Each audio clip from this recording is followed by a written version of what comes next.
ओम नमः शिवाय।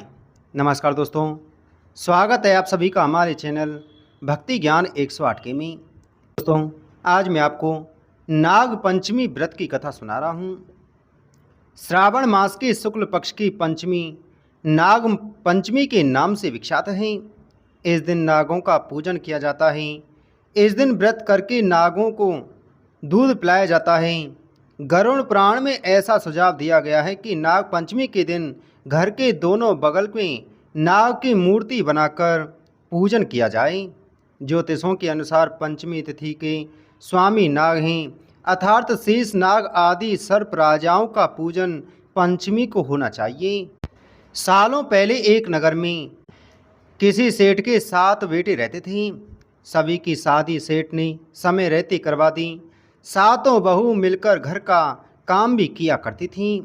उन सभी में से सेठ की सबसे छोटी बहू खूब संस्कारी थी। एक दिन यूं ही काम करते हुए घर की बड़ी बहू ने अपनी देवरानियों से कहा कि घर को लीपने के लिए पीली मिट्टी नहीं है, जंगल जाकर पीली मिट्टी लानी होगी। जेठानी के ऐसा कहते ही सभी उसके साथ घर लीपने के लिए मिट्टी लाने के लिए निकल गई। सभी खुरपी से मिट्टी निकाल ही रहे थे कि तभी सबसे बड़ी वाली बहू को एक नाग नजर आया।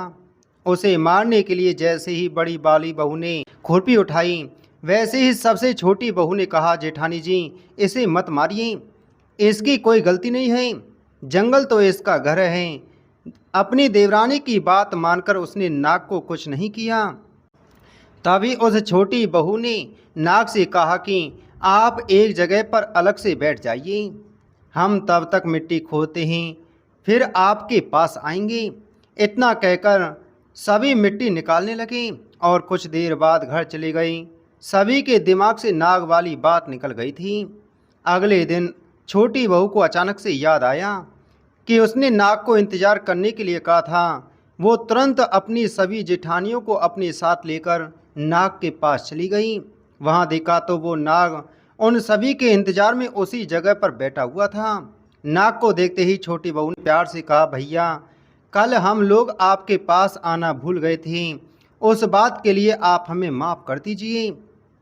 जवाब में नाग बोला, तुमने मुझे भाई कहा है, इसलिए मैं तुम्हें दंड नहीं दे रहा हूँ, नहीं तो अब तक तुम्हें डस चुका होता।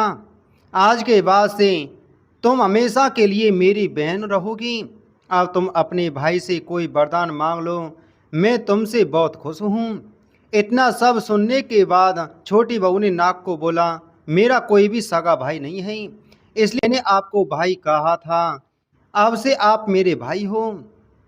अब हरदम मेरी रक्षा करना आपका फर्ज है।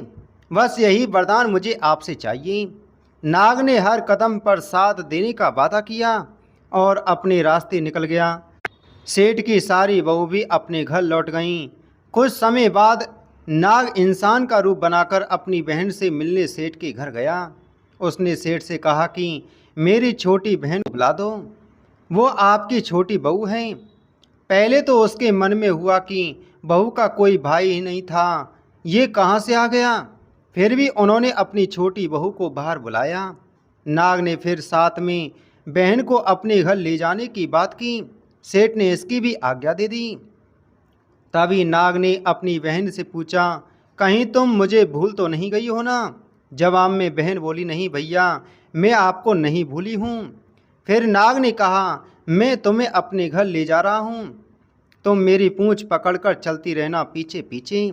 उसकी बहन ने वैसा ही किया। कुछ ही देर बाद वो एक बड़े से मकान में पहुँच गए।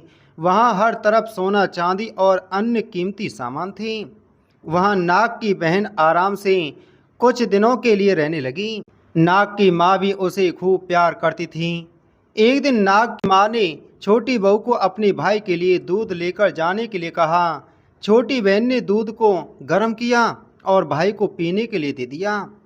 अब गर्म दूध पीते ही नाग का मुंह जलने लगा। ये सब देखकर नाग की माँ को खूब गुस्सा आया। नाग ने किसी तरह से अपनी माँ के गुस्से को शांत किया और बताया कि उसकी बहन को नहीं पता था कि मैं गर्म दूध नहीं पी सकता हूँ। अब नाग के परिवार के साथ कुछ समय बिताने के बाद सेठ की छोटी बहू अपने घर जाने लगी।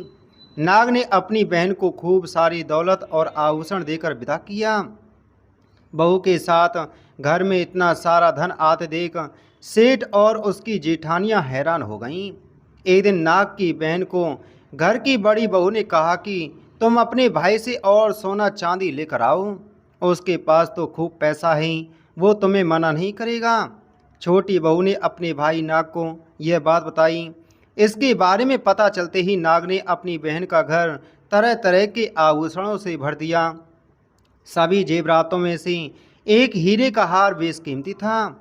उसे देखते ही हर किसी का मन उस पर आ जाता था। होते होते उस हीरे की हार की खबर राज्य की रानी तक पहुंची। उसने छोटी बहू से हार लेकर खुद अपने पास रख लिया। दुखी होकर सेठ की छोटी बहू ने अपने भाई को इसके बारे में बताया। गुस्से में उसके नाग भाई ने रानी के गले में हीरे का हार को नाग बना दिया। इससे डरकर रानी ने एकदम हार को अपने गले से उतारा और सेठ की छोटी बहू को महल बुलवाया। उसके महल पहुंचते ही रानी ने छोटी बहू को बताया कि कैसे हार उसके गले में नाग बन गया था और उससे इसकी वजह पूछने लगी। तब सेठ की छोटी बहू ने बताया कि नाग भाई ने यह हार सिर्फ मुझे पहनने के लिए दिया है। इसे कोई दूसरा इंसान गले में डालेगा तो यह तुरंत सांप बन जाएगा।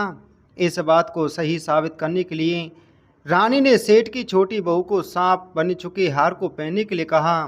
छोटी बहू ने जैसे ही नाग बने हार को गले में डाला तो वो दोबारा हीरे के हार में बदल गया। महारानी ने यह सब होते हुए खुद अपनी आंखों से देखा और हैरान रह गईं। अब उसे सेठ की छोटी बहू की बात पर यकीन हो गया। उसने हार छोटी बहू को अपने साथ ले जाने के लिए कहा। इतना सब होने के बाद रानी ने सेठ की छोटी बहू को कुछ सोने की मुद्राएं देकर महल से विदा कर दिया।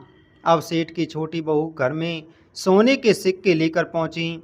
यह सब देखकर सेठ की बड़ी बहू को जलन होने लगी। उसने सोचा कि क्यों ना ऐसा कुछ किया जाए जिससे देवरानी परेशान हो जाए। उसने अपने देवर से पूछा, आखिर तुम्हारी पत्नी को इतने आभूषण धन ये सब कुछ कैसे मिल रहा है? तुम्हें उस पर ध्यान देना चाहिए। यूं ही तो कोई किसी को इतना सारा धन जेवरात और सोने के सिक्के नहीं दे देता है। पता करो कि आखिर क्या मामला है।